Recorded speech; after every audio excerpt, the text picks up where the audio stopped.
Welcome to ITV. ముందుగా headlines చూద్దాం. BC SC ST సంక్షేమ పథకాల సమీక్షకు సీఎం రేవంత్. సమాన అభివృద్ధి ప్రభుత్వ లక్ష్యమని రేవంత్ రెడ్డి వెల్లడి. బడ్జెట్ కేటాయింపులపై గట్టి ఆడిట్. ప్రజల సమస్యలపై చర్చ.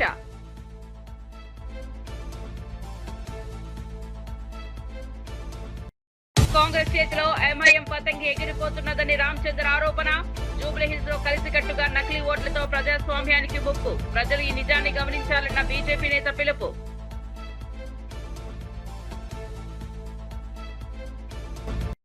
బాలకృష్ణకు మంత్రి పదవి ఇవ్వాలని అభిమానులు భారీ డిమాండ్. హిందూపురం పర్యటనలో అభిమానుల వినియోగ అభివృద్ధి కోరికలు. ఓపిక పట్టండి బాలకృష్ణ అభిమానులు ప్రతిస్పందన.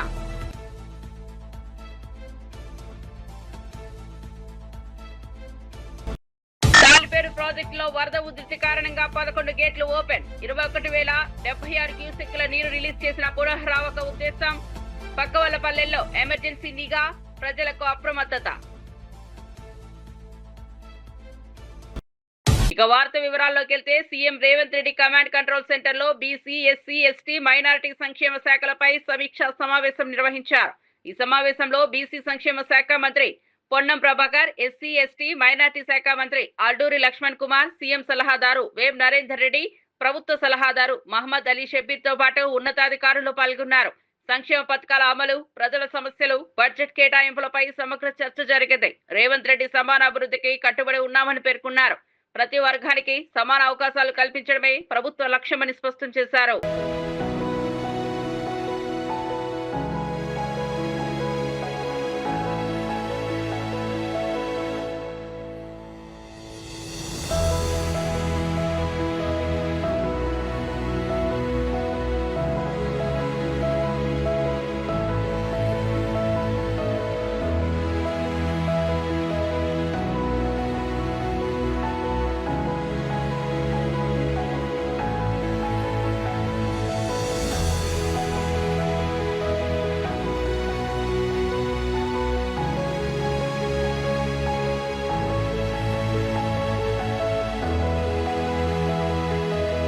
జూబ్లీహిల్స్ ఉప ఎన్నికల్లో కాంగ్రెస్ పార్టీ దొంగ ఓట్లతో గెలవాలని కుట్ర పన్నుతోందని బీఆర్ఎస్ వర్కింగ్ ప్రెసిడెంట్ కేటీఆర్ తీవ్ర ఆరోపణలు చేశారు. రాష్ట్ర ఎన్నికల ముఖ్య అధికారికి వినతి పత్రం సమర్పించి సుమారు 20,000 దొంగ ఓట్లు ఉన్నాయని వివరించారు. ఒకే చిరునామాలో చిన్న చిన్న అక్షరాలు మార్చి 3-4 గుర్తింపు కార్డులు ఉన్నాయని, 15,000 ఓట్లు సరైన చిరునామాలు లేకుండా నమోదయ్యాయని పేర్కొన్నారు. ఈ అవకతవకలపై పూర్తి స్థాయి దర్యాప్తు జరగాలని డిమాండ్ చేశారు. కాంగ్రెస్ ను ప్రజాక్షేత్రంలో ఎండగడతామని హెచ్చరించారు. గద్వాలు, నకిరేకల్లు, ఉప్పలు, మంచిర్యాల అక్కడి ఓట్లు ఇక్కడ కూడా రాయించి ఈ రోజు ఒక కొత్త నాటకానికి తెరలేపి దొంగ ఓట్లతో గెలవాలనే ప్రయత్నం కాంగ్రెస్ పార్టీ చేస్తున్నట్టుగా మాకు అనుమానం ఉన్నది. కాంగ్రెస్ పార్టీ అని నేను ఎందుకంటున్నా అంటే కింది లెవెల్ అధికారులతో కాంగ్రెస్ నాయకత్వం కుమ్మక్కై కింద లెవెల్లో ఉండే బిఎల్ఓస్ కానీ కింద లెవెల్లో ఉండే ఇతర చిన్న చిన్న అధికారులు కానీ వాళ్లతో కుమ్మక్కై ఈ కార్యక్రమం చేస్తున్నట్టుగా మాకు స్పష్టమైన సమాచారం కూడా ఉన్నది. ఒక్కొక్క బూత్ లో 50 ఓట్లు యాడ్ చేసుకోవాలా, సైలెంట్ గా చాప కింద నీరులాగా 400 బూతులున్నాయి, 20,000 ఓట్లు యాడ్ చేస్తే మనం ఖచ్చితంగా గెలవాలి అనే ఒక కుట్రతో పన్నాగంతో కాంగ్రెస్ పార్టీ ప్రయత్నం చేసినట్టుగా మాకు కూడా సమాచారం ఉన్నది. మేము ఎన్నికల సిఇఓ గారిని అడిగింది, రాష్ట్ర సిఇఓ గారిని అడిగింది, 3 రిక్వెస్ట్ వారి ముందు పెట్టాం. ఒకటి, వెంటనే థరో ఇన్వెస్టిగేషన్ జరగాలి. ఇంకా వారం రోజులు టైం ఉంది నామినేషన్ల ప్రక్రియ ముగిసేదానికి. థరో ఇన్వెస్టిగేషన్ అంటే పూర్తి స్థాయి విచారణ జరగాలి. ఇందులో ఎందుకు ఈ అవకతవకలు జరిగినాయి, ఎందుకు ఈ ఓటర్ లిస్ట్ లో ఇన్ని తప్పుల తడకగా ఓటర్ లిస్ట్ ఉన్నది, ఇది తేలాలి. ఇది తప్పకుండా జూబ్లీహిల్స్ ప్రజలకు కూడా చెప్పాల్సిన అవసరం వారి మీద ఉన్నది. నెంబర్ 1.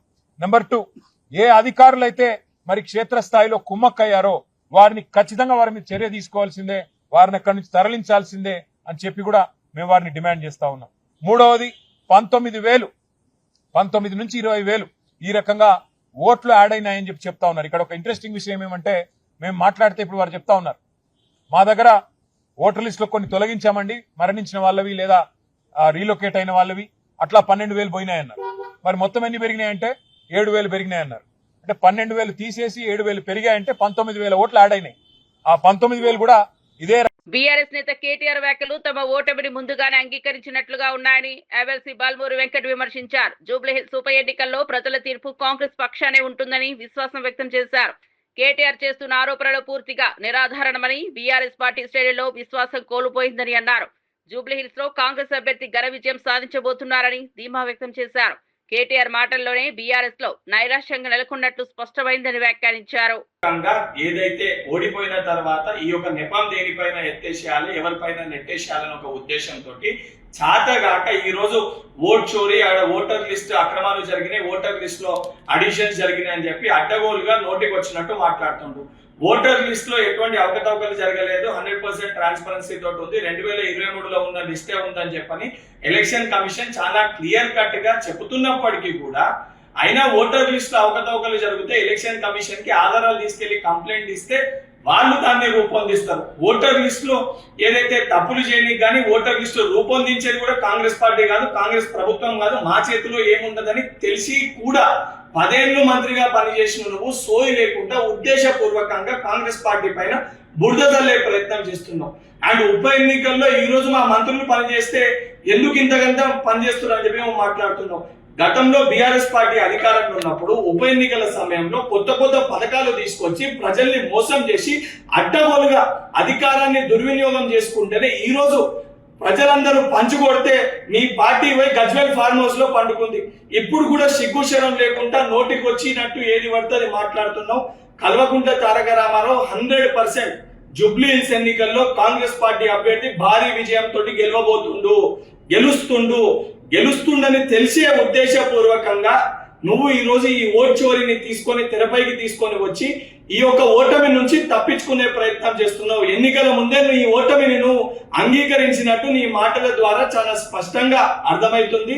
కేటీఆర్ నువ్వు ఎన్ని దొంగ మాటలు చెప్పినా, ఎన్ని డ్రామాలు ఆడినా ప్రజలు నిన్ను చెప్పులతోటి కొట్టే రోజులు త్వరలోనే. కల్తీ మద్యం కేసులో సిబిఐ విచారణ జరపాలని వైఎస్ఆర్ కాంగ్రెస్ పార్టీ తరఫున డిమాండ్ చేస్తున్నామని మాజీ మంత్రి జోగి రమేష్ తెలిపారు. కానీ సీఎం చంద్రబాబు నాయుడు మాత్రం సిట్ విచారణ ఆదేశించారని విమర్శించారు.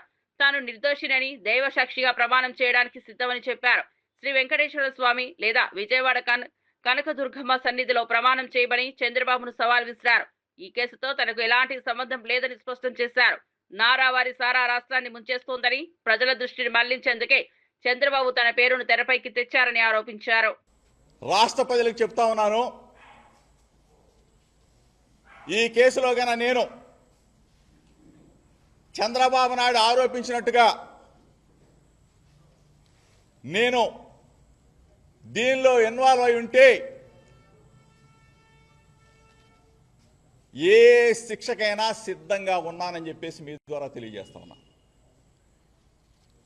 నా వర్గాల ప్రజల సాక్షిగా, నా రక్త సంబంధికులన్న నా కులం సాక్షిగా, నా వంగవీటి మోహన రంగా గారి సాక్షిగా, కోట్లాది మంది ప్రజలు అభిమానించే వైఎస్ఆర్ కాంగ్రెస్ పార్టీ అధినేత జగనన్న సాక్షిగా చంద్రబాబు నాయుడిని మీడియా మిత్రులతో ఒక్కటే అడుగుతా ఉన్నా. నీకు పిల్లలు ఉన్నారు, నీకు ఒక పిల్లోడు లోకేష్ను కూడా అడుగుతా ఉన్నా.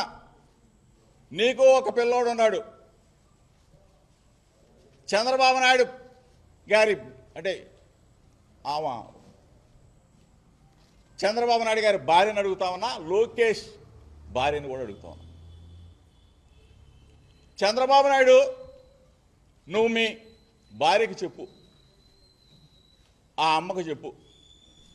లోకేష్, మీ ఆవిడ బ్రాహ్మణికి చెప్పు. జోగి రమేష్ ఈ విధంగా చేశాడు అని చెప్పిన తర్వాత సిట్ అధికారులు నువ్వెవడో సిట్ అధికారులు వేసావు కదా, వాళ్ళని పిలిపించి డైరెక్ట్గా చంద్రబాబు నాయుడు గారి భార్య కానీ లోకేష్ కానీ వాళ్ళతో మాట్లాడమను. మాట్లాడిన తర్వాత చంద్రబాబు నాయుడు గారి భార్య కానీ లోకేష్ భార్య కానీ ఒకటే చెప్తుంది, అరే బుద్ధి తక్కువ వాళ్ళరా, 45 సంవత్సరాల పాటు మీకు రాజకీయాల అనుభవం ఉందని చెప్తా ఉన్నాడు చంద్రబాబు నాయుడు. మనకి కుటుంబం ఉంది, జోగి రమేష్కి కుటుంబం ఉంది. వాళ్ళ పిల్లోడిని అన్యాయంగా ఆల్రెడీ. రాష్ట్ర నిర్మాణ రంగం 11.97% వృద్ధి రేటుతో రికార్డు స్థాయిలో ముందుకు సాగుతోంది. 4,804 కోట్ల విలువైన 6,612 ఇళ్ల రిజిస్ట్రేషన్లు పూర్తయ్యాయి. గృహ నిర్మాణ పట్టణాభివృద్ధి రంగాల్లో ప్రభుత్వం తీసుకున్న సంస్కరణలు పారదర్శక విధానాలు ఈ వృద్ధికి కారణమని అధికారులు తెలిపారు. రిజిస్ట్రేషన్లలో పెరుగుదలతో రాష్ట్ర ఆర్థిక వ్యవస్థకు బలపడింది. భవిష్యత్తులో మరిన్ని నిర్మాణ ప్రాజెక్టులు ప్రారంభించేందుకు ప్రణాళికలు సిద్ధమవుతున్నాయని సమాచారం. ప్రభుత్వ హౌసింగ్ స్కీమ్లో రియల్ ఎస్టేట్ చట్టాల సమర్థ అమలు నిర్మాణ రంగానికి ఊతమిస్తున్నాయని పేర్కొన్నారు. జూబ్లీహిల్స్ ఉప ఎన్నికల్లో కాంగ్రెస్ పార్టీ తరఫున ఎంఐఎం అభ్యర్థి పోటీ చేస్తున్నారని బీజేపీ రాష్ట్ర అధ్యక్షుడు ఎన్ రామచంద్రరావు సంచలన వ్యాఖ్యలు చేశారు. రెండు పార్టీలు కూడా సిటీని జూబ్లీహిల్స్ రెండింటిని కూడా నిర్లక్ష్యం చేసింది. మనం జూబ్లీహిల్స్ విషయంలో మాట్లాడుతున్నాం కాబట్టి ఈరోజు జూబ్లీహిల్స్లో డ్రైనేజీలు కానీ రోడ్డు వ్యవస్థ కానీ అదేవిధంగా అక్కడ ఉన్నటువంటి ప్రభుత్వ కార్యాలయాలు ఇంతవరకు జూబ్లీహిల్స్ కాన్స్టిట్యున్సీలో ఒక్కటి కూడా ప్రభుత్వ కార్యాలయం లేదు. ఇటువంటి పరిస్థితి జూబ్లీహిల్స్ ఉన్నది. జూబ్లీహిల్స్కు ఒక ప్రణాళికతో జిహెచ్ఎంసీ కానీ ప్రభుత్వం కానీ ఎప్పుడు చేయలేదు. గతంలో బీఆర్ఎస్ పార్టీ చెప్పింది 100 రోజుల్లో దీన్ని స్వరూపం మారుస్తాం, విశ్వనగరం చేస్తాం. అది విశ్వనగరం మారిందా విషాద నగరం మారిందా జూబ్లీహిల్స్ ప్రజలే చెప్పాలి. ఇక్కడ వీళ్ళు కూడా 100 రోజులు యాక్షన్ ప్లాన్ అన్నారు. వచ్చి 2 సంవత్సరాలు అయిపోయింది. వీళ్ళు ఈ 2 సంవత్సరాల్లో కూడా వీళ్ళు చేసింది ఏంది? ఈ యొక్క రాష్ట్రానికి చేయలే, జూబ్లీహిల్స్కి కూడా చేయలే. 6 గ్యారంటీలు అన్నారు, 420 ప్రామిస్లు చేశారు, వాగ్దానాలు.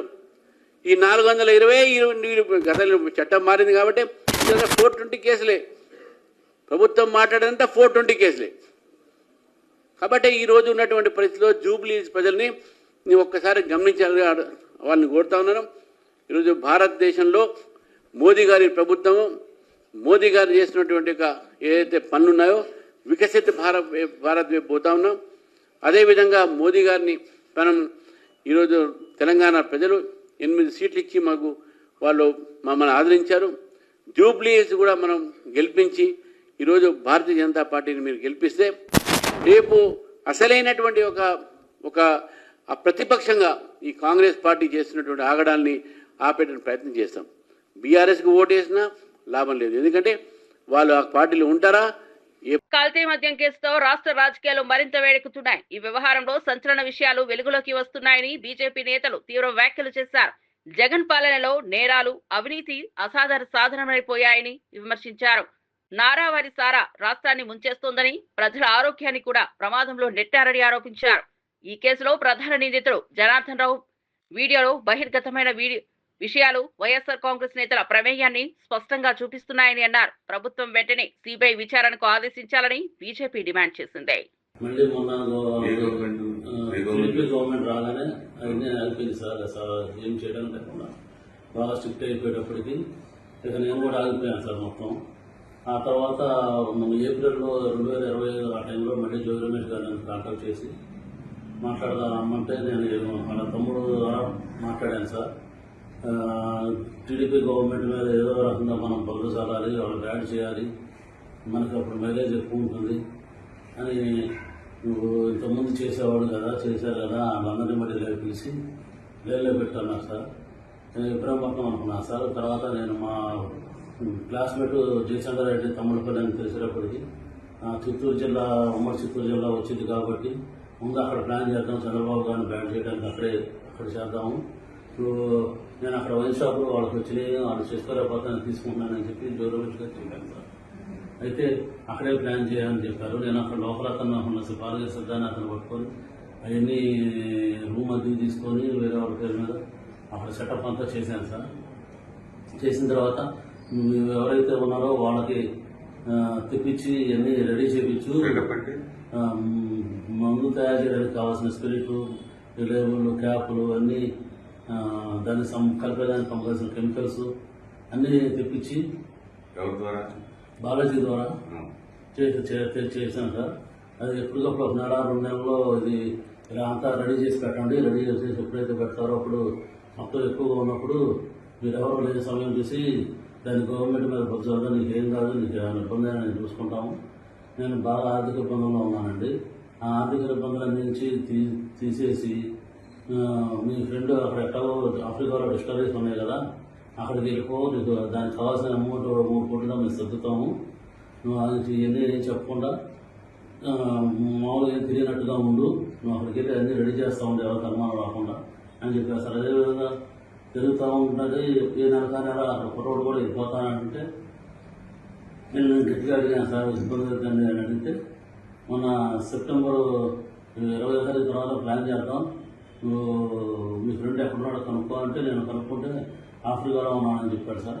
అయితే నువ్వు కూడా ఆఫ్రికా వెళ్ళిపో, అతనితో టచ్లో ఉండు, నేను పెట్టుబడి పెడతానని చెప్పి కమిట్మెంట్ తీసుకో, నీకు ఇబ్బంది లేకుండా ఉంటుంది, మేము ఇక్కడ అడ్జస్ట్మెంట్ చేస్తాం, అమౌంట్ అంతా మీ బ్రదర్కి చేస్తాం, మీకు ఎటువంటి పరిస్థితులు ఏమీ ఇబ్బంది లేకుండా మేము చూసుకుంటాము, ఎట్లాగో ఇబ్బందులు పడ్డావు కదా, నీకు ఎందుకంటే ఇబ్బంది ఏం పడతావు, దాన్ని వెళ్ళిపో, అక్కడైతే నీకు అన్ని రకాలుగా ప్లస్ అయితే నీకు బాగుంటుంది. మాకు కూడా ఇక్కడ గవర్నమెంట్ మీద తప్పుడు ఆరోపణలు చేస్తే మాకు కూడా కలిసి వచ్చింది, మాకు కూడా మా వైసీపీ గవర్నమెంట్ కూడా కలిసి వచ్చింది అని కొన్ని రకాలు భయపెట్టి కొంచెం డబ్బు ఆశ చూపి అన్ని రకాలుగా చేశారు సార్ నన్ను.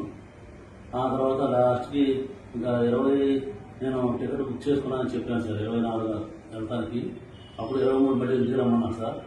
ఇంటికి వెళ్ళాను సార్. నేను వాళ్ళ ఇంటికి వెళ్ళినప్పుడు అక్కడ లోకల్ నాయకులు యోగి రమేష్ గారు, యోగి రాము, నాగిరెడ్డి, స్వామి గారు అట్లా ఉన్నారు సార్. ఇంకా పిఏ రాము అందరూ ఉన్నప్పుడు ఒక నిమిషం మామూలుగా మాట్లాడి తర్వాత వాళ్ళందరినీ సెట్ చేసి వాళ్ళు వెళ్ళిపోయారు సార్.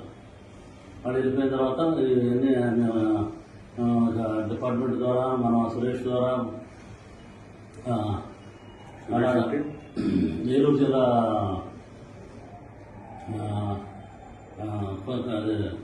కొల్లేరు ఏరియాలో ఉంటాడు సార్. నాకు నారాయణపురం బాగున్నప్పుడు అక్కడ నాకు ఫైనాన్షియల్గా వచ్చాను సార్. అతని ద్వారా ఈ డిపార్ట్మెంట్కి అక్కడికి ఇన్ఫర్మేషన్ పాస్ చేసి అది రైడ్ చేయించారు సార్. ముల్కన్ జైలులో రైడ్ చేయించి అది సిరికంతా పట్టించి గవర్నమెంట్ మీద వ్యవస్థగా మాట్లాడి గవర్నమెంట్ ఏదో తప్పులు చేస్తుంది అని చెప్పి బాగా చేసి యాంటీ చేసుకొద్దాం ట్రై చేశారు. కానీ చంద్రబాబు గారు పార్టీ నాయకులను సస్పెండ్ చేసేటప్పటికి అంత ఎక్కువ హైలైట్ అవ్వలేదు జనార్దన్ అని చెప్పి మళ్ళీ నాకు కాల్ చేసి హిందూపురం ఎమ్మెల్యే నందమూరి బాలకృష్ణ పర్యటన సందర్భంగా అభిమానులు మంత్రి పదవి ఇవ్వాలని డిమాండ్ చేశారు.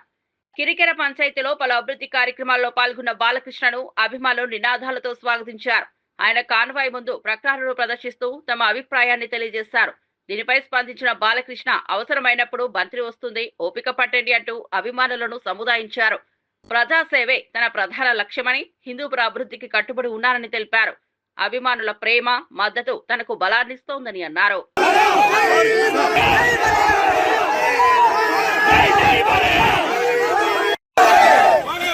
మంత్రి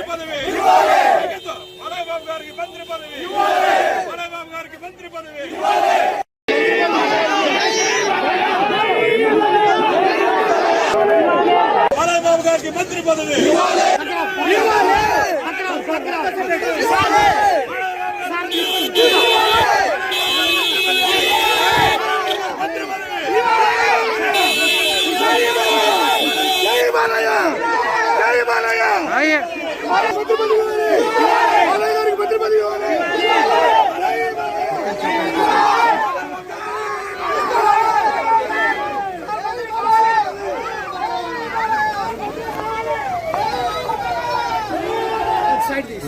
భద్రాద్రి కొత్తగూడెం జిల్లా చర్ల మండలంలోని తాలిపేరు ప్రాజెక్టులో వరద ఉధృతి భారీగా పెరిగింది. ఎగువన ఛత్తీస్గఢ్ తో పాటు స్థానికంగా కూడా భారీ వర్షాలు కురవడంతో జలాశయానికి పెద్ద ఎత్తున నీరు చేరుతోంది.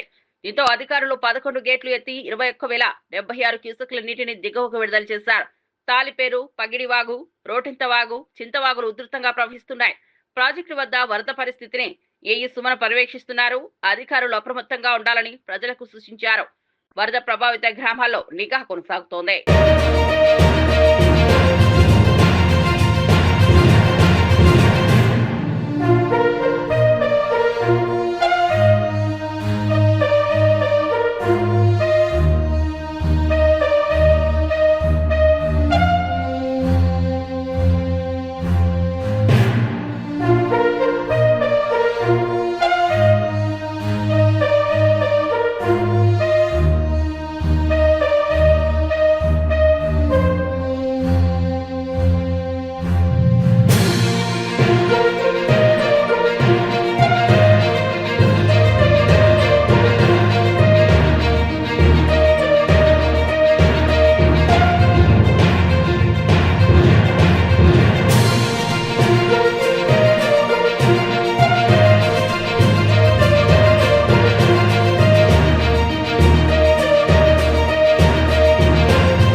హౌస్ ఉప ఎన్నికపై హరీష్ రావు చేసిన వ్యాఖ్యలకు ఎమ్మెల్సీ అద్దంకి దయాకర్ తీవ్రంగా స్పందించారు. తెలంగాణను బుల్డోజర్లతో విధ్వంసం చేసిన కారును ప్రజలు తిరస్కరించారని అన్నారు. కంటోన్మెంట్ ఎన్నికల్లో కాంగ్రెస్ ను ఎలా గెలిపించారో జూబ్లీహిల్స్ లో కూడా అలాగే ప్రజలు విజయం అందిస్తారని పేర్కొన్నారు. హరీష్ రావు ఎంత సెంటిమెంట్ చూపించినా ప్రజలు ప్రభావితం కాబోరని వ్యాఖ్యానించారు. జూబ్లీహిల్స్ లో ప్రజలు కాంగ్రెస్ ను కోరుకుంటున్నారని ధీమా వ్యక్తం చేశారు. తెలంగాణ అభివృద్ధి, ప్రజల సంక్షేమం కోసం కాంగ్రెస్ ప్రభుత్వం కట్టుబడి ఉందని స్పష్టం చేశారు. బుల్డోజర్ వద్దు, వాళ్ళకి కావాల్సింది చెయ్యి అని తెలిసింది. మిస్టర్ హరీష్ రావు గారు, మీరు మీ బామ్మార్ది గారు ఎంత ప్రచారం చేసినా మీకు ఒరిగేది ఏమీ లేదు. మొన్న హైదరాబాద్ లో జరిగిన కంటోన్మెంట్ ఎలక్షన్లలో కాంగ్రెస్ పార్టీని ఎట్ట గెలిపించారో ఇవాళ జూబ్లీహిల్స్ ఎన్నికల్లో కూడా కాంగ్రెస్ పార్టీని గెలిపించడానికి ప్రజలు సిద్ధంగా ఉన్నారు. మీరు చేసిన బుల్డోజర్ పాలన, మీరు చేసిన విధ్వంసాన్ని ఇంకా తెలంగాణ ప్రజలు కోరుకోరు. అంతా మీరు భ్రమపడుతున్న పరిస్థితి ఉన్నది. సానుభూతితో ఓట్లు పడతాయి అనుకున్నా కూడా గతంలో సాయన్న లాంటి ఒక మంచి నేత కూతురు దగ్గరనే మీరు పెట్టే నాయకుడు పనికిరాడని కాంగ్రెస్ పార్టీని ఎన్నుకున్నారు.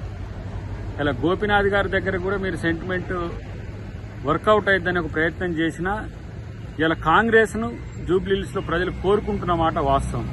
కాబట్టి మీరు ఎన్ని సెంటిమెంట్ రెచ్చగొట్టినా లేకపోతే ఇట్లాంటి స్టేట్మెంట్లు ఏమి ఇచ్చినా మిమ్మల్ని ప్రజలు పట్టించుకోరనే అంశం మీకు తెలిసేంత వరకు మిమ్మల్ని మేము ఏం చేయలేము. ఎందుకంటే ఇంకా మీరు భ్రమల్లో ఉన్నారు. మీరు ప్రతిపక్ష హోదాల్లో కూడా లేరు. ఉనికిలోనే లేని పరిస్థితుల్లో మీరు జూబ్లీహిల్స్ ఎన్నిక గెలుస్తామనే ఒక భ్రమంలో ఉండడాన్ని బయటికి రావాలని హరీష్ రావు గారికి హితం. మాజీ జనసేన నాయకురాలు వినుతకోట డ్రైవర్ రాయుడు వీడియోపై టీడీపీ ఎమ్మెల్యే బొజ్జల సుధీర్ రెడ్డి స్పందించారు. ఆ వీడియో ఏఐ సాంకేతికతతో రూపొందించి ఉండొచ్చని లేదా చనిపోవడానికి ముందు భయపెట్టి తీసి ఉండవచ్చని తెలిపారు. ఒకవేళ అది నిజమైన వీడియో అయితే రాయుడుపై ఎన్ని చిత్తహింసలు జరిగాయో ప్రశ్నించారు. కోట దంపతులు క్రిమినల్ మెంటాలిటీలతో ఉన్నారని విమర్శించారు. 2019 ఎన్నికల్లో డిపాజిట్ కూడా రాని వారిపై తాను ఎందుకు డబ్బులు ఖర్చు చేస్తారని ప్రశ్నించారు. ఎన్నికల సమయంలో కూడా వారు కూటమి విజయానికి పనిచేయలేదని వ్యాఖ్యానించారు. వినుతకోట కుటుంబం చేస్తున్న ఆరోపణలు పూర్తిగా రాజకీయ నాటకం మాత్రమేనని అన్నారు. ఈ వీడియో ఏఐయా మాఫ్డా లేకుంటే వీళ్ళు ఎవరైతే అతను హత్య చేశారో దాని ముందర వీడియో తీసి మిమ్మల్ని వదిలేస్తాం కాబట్టి ఈ వీడియో చెయ్యి అని చెప్పి బెదిరించి వీడియో తీసిన తర్వాత హత్య చేయడం జరిగిందా?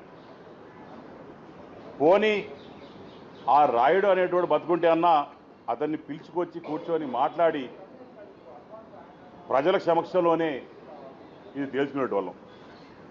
కానీ ఇక్కడ విడ్డూరం ఏమైందంటే ఈ హత్య జరిగి దగ్గర 2 నెలలు కావస్తూ ఉంది. వీరు జైలు కూడా పోవడం జరిగింది. వీళ్ళు బెయిల్ ఇచ్చిన తర్వాత ఇప్పుడు ఈ వీడియో అనేది రిలీజ్ చేయడం దాంట్లో వీళ్ళ అంతరాయం క్లియర్గా అర్థమైపోతాం.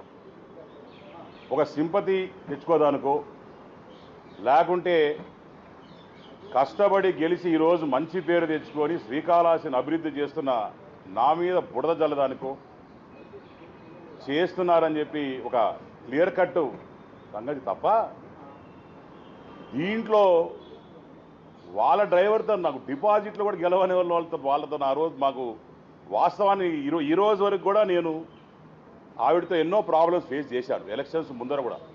కానీ ఏ రోజు కూడా ఈ రోజు వరకు ఆమెను సస్పెండ్ చేసిన తర్వాత కూడా ఆమె మర్డర్ అయిన తర్వాత కూడా వాళ్ళు మర్డర్ చేసిన తర్వాత కూడా ఇప్పటి వరకు కూడా నేను ఏ రోజు ప్రెస్ మీట్ పెట్టలేదు. ఏ రోజు వాళ్ళ గురించి చెడ్డగా మాట్లాడలేదు. ఏ రోజు గురించి కూడా ఒక కూటమి ప్రభుత్వంలో మనం సర్దుకొని పోవాలా, జాగ్రత్తగా ఉండాలా, ఒళ్ళు దగ్గర పెట్టుకుని పనిచేయాలని చెప్పి మా నాయకులు చెప్పారు. కాబట్టి ఏ రోజు కూడా నేను ప్రెస్ మీట్ పెట్టలేదు, ఏ రోజు మాట్లాడలేదు. కానీ ఈ రోజు మాత్రం నేను చెప్పదలుచుకున్నాను. ఆ రోజు అసలు ఆవిడ మా కోసం పనిచేసింది ఆ కూటమి ప్రభుత్వంలో. ఏ రోజు కూడా వచ్చి మా కోసం పనిచేయలే. ఆఖరికి వాళ్ళ దగ్గర పనిచేసే జనసేన నాయకులు ఎవరైతే ఉన్నారో వాళ్ళని కూడా ఇబ్బంది పెట్టింది ఆవిడ. మేము ఇంటికి వెళ్ళి మా తల్లి కావచ్చు, మా భార్య కావచ్చు, ఇంటికి వెళ్ళి ఓటు అడిగేదానికి పోతే ఓటు అడిగి పనిచేయమని చెప్పాను పోతే కనీసం ఇంట్లో కూడా రానిలే. ఏ రోజు కూడా చెప్పలేదు బాధ మీద. మా అమ్మగారు వాళ్ళ నాన్నగారు 40 సంవత్సరాలు మినిస్టర్కి పనిచేశారు, 40 సంవత్సరాలు ఎమ్మెల్యేకి పనిచేశారు, 20 సంవత్సరాలు మంత్రిగా పనిచేశారు. మా నాన్నగారు మంత్రిగా పనిచేశారు. తర్వాత మేము వచ్చాం 3rd జనరేషన్. ఇంత చరిత్ర ఉండి మా అమ్మను కూడా పోతే లోపల కూడా గేట్ లోపల రానికుండా చేసిన ఆ రోజు ఈరోజు ఇంకా బాధాకరమైన విషయం. నేను ఒకటే చెప్పదలుచుకున్నాను, ఇలాంటి చెత్త రాజకీయాలు చేస్తే మాత్రం డెఫినెట్గా ఎవరిని వదిలే పరిస్థితి ఉండదు. డెఫినెట్గా దీని మీద మాల సామాజిక వర్గానికి 5% రిజర్వేషన్లు ఇచ్చి 22వ రోస్టర్ అమలుతో నష్టపోయామని మాల సంఘాల జేఏసీ తీవ్ర ఆవేదన వ్యక్తం చేసింది. జూబ్లీహిల్స్ ఉప ఎన్నికల్లో తమ నిరసనను తెలియజేయడానికి 200 మంది నామినేషన్ వేస్తామని ప్రకటించారు. తమ హక్కుల కోసం పోరాటం కొనసాగిస్తామని, ప్రభుత్వం వెంటనే అన్యాయాన్ని సరిదిద్దాలని డిమాండ్ చేశారు. రిజర్వేషన్లలో అసమానతలు కొనసాగితే రాష్ట్ర వ్యాప్తంగా ఉద్యమాన్ని ప్రారంభిస్తామని హెచ్చరించారు. మాల వర్గానికి న్యాయం జరిగే వరకు తాము వెనక్కి తగ్గబోమని జేఏసీ నాయకులు స్పష్టం చేశారు. ప్రజాస్వామ్య మార్గంలోనే తమ పోరాటం కొనసాగుతుందని తెలిపారు. 22వ రోస్టర్ ఇవ్వడం వల్ల మేము అన్ని కులాల కన్నా అభివృద్ధి చెందినటువంటి వాళ్ళుగా చేసిన రేవంత్ రెడ్డి ప్రభుత్వానికి వ్యతిరేకంగా ఈరోజు జూబ్లీహిల్స్ ఎలక్షన్ జరగబోతా ఉన్నాయి. ఈ జూబ్లీహిల్స్ ఎలక్షన్లో తెలంగాణ రాష్ట్ర మాల సంఘాల జేఏసీ మా ప్రజాస్వామికమైన డిమాండ్ ఈ 58 కులాలకు రిజర్వేషన్లు కావాలని, ముఖ్యంగా గ్రూప్ 3లో ఉన్నటువంటి మాల సామాజిక వర్గానికి రిజర్వేషన్ దూరం చేసినటువంటి ఈ కాంగ్రెస్ ప్రభుత్వాన్ని, రేవంత్ రెడ్డి ప్రభుత్వాన్ని వ్యతిరేకంగా ప్రజాస్వామికమైనటువంటి ఉద్యమంలో భాగంగా ఓటు అనేటువంటిది చాలా క్రియాశీలకమైన పాత్ర పోషించింది అనే విషయం మీకు తెలుసు. బాబాసాహెబ్ అంబేద్కర్ యొక్క ఆలోచన విధానంతో ఉన్న మేము జూబ్లీహిల్స్ ఎలక్షన్ లో దాదాపుగా 200 మంది మీ నామినేషన్ వేయబోతున్నామనే విషయాన్ని మీకు గుర్తు చేస్తున్నాం. నిర్మాత బన్నివాసు తనపై చేస్తున్న ఆరోపణలకు గట్టి సమాధానం ఇచ్చారు. తొక్కితే పడిపోతాడు అనుకునేవారు తప్పులో ఉన్నారు. నా వెంట్రుక కూడా పీకలేరని వ్యాఖ్యానించారు. ఎవరి ఒత్తిడి, బెదిరింపులు తాను భయపడనని స్పష్టం చేశారు. బన్నివాస్ పడిపోతాడు, ఇక్కడ ఏదో తొక్కితే బన్నివాస్ పడిపోతాడు అనుకుంటున్నారేమో. నా ఇంట్రుక నేను చెప్తున్నా కదా, నా సంస్కారం ఎంతదంటే నేను ఇంకో ఇంట్రుక కూడా తీసేవచ్చు, కానీ తల మీద ఇంట్రుకే తీసిస్తున్నాను. నా సంస్కారం అలాంటిది. ఎందుకంటే నేను అంతకన్నా కూడా ఎక్కువ వీటి గురించి ఆలోచించను. మై జర్నీ ఎప్పుడు కూడా నేను పరిగెడుతూనే ఉంటాను. ఎంతమంది ఏం చేసినా కూడా నేను పరిగెడుతూనే ఉంటాను. ఎందుకంటే పరిగెడతంలోనే నా విన్ అనేది ఉంటుందని నాకు తెలుసు. నేను నీ గురించి ఆలోచిస్తూ కూర్చుంటే నేను ఎక్కడ ఆగిపోతానని కూడా నాకు తెలుసు. సో పెద్ద మీ గురించి ఏం ఆలోచించట్లేదు. మీరు ఎన్ని ట్రోలింగ్స్ చేసినా ఏం చేసినా చేసుకోండి. అండ్ ఆ ట్రోలింగ్ చేసుకునే వాళ్ళు కూడా చెప్తున్నాను నేను, కొంచెం డబ్బులు ఎక్కువ తీసుకోండి చేసేటప్పుడు. ఎందుకంటే మీ పాజిటివ్ ఎనర్జీని అంతా తీసుకొచ్చి నెగిటివ్గా పెట్టి ఒకరిని తిడటానికి మీరు అంత చీప్గా ఇవ్వద్దు. It's very costly. పొగుడుతానికి తక్కువ తీసుకోవచ్చు, కానీ అవతలను తిడటానికి మాత్రం ఇప్పుడు ఎక్కువ తీసుకోవాలి. అవతల మీ ఎనర్జీని నెగిటివ్ ఎనర్జీగా చేస్తున్నారు కాబట్టి వాళ్ళ దగ్గర నుంచి బాగా డబ్బులు తీసుకోండి.